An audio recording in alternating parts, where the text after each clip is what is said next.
সুপ্রিয় দর্শক শ্রোতা, আসসালামু আলাইকুম রহমতুল্লাহি ওয়া বারাকাতুহু। আমি দীর্ঘদিন যাবৎ আমার গ্যাসের যে সমস্যা, গ্যাস্ট্রো এবং কোষ্ঠকাঠিন্যের সমস্যা, আমি দীর্ঘদিন যাবৎ অনেকদিন যাবৎ আমি এই গ্যাসের ভুক্তভোগী। এই গ্যাসের জন্য আমি এলোপ্যাথি, হোমিওপ্যাথি, কবিরাজি ওষুধ, অনেক ধরনের ওষুধ আমি খাইছি। আসলেও সেরকমভাবে আমি এর থেকে সেরকমভাবে আমি সমাধান পাইনি। তবে মোটামুটিভাবে এখন আলহামদুলিল্লাহ অর্গানিক যে নিরাময় যে এই কম্বোটা আমি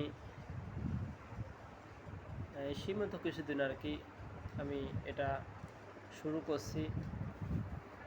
তবে শুরু করার পরে আলহামদুলিল্লাহ এটা খাওয়ার পরে আমি এখন আলহামদুলিল্লাহ খুব ভালো ফিল করতেছি। আমার অবশ্য গ্যাসের থেকে ভিতরগত হালকা পাতলা সমস্যাও হয়ে গেছে। বেশ কয়েকবার আমি এন্ডোস্কোপি করাইছি, ভিতরে গতভাবে হালকা পাতলা সমস্যা দেখা দিয়েছে। আগে আমি 4টি গ্যাসের যে ওষুধ, এলোপ্যাথি ওষুধ 4টি 2 বেলা 2টে খাওয়া লাগতো। তারপর দেখা যেত যে গ্যাসের জন্য আমার অসুস্থকর লাগতো, খুব খারাপ লাগতো, কষ্ট লাগতো, মানে খারাপ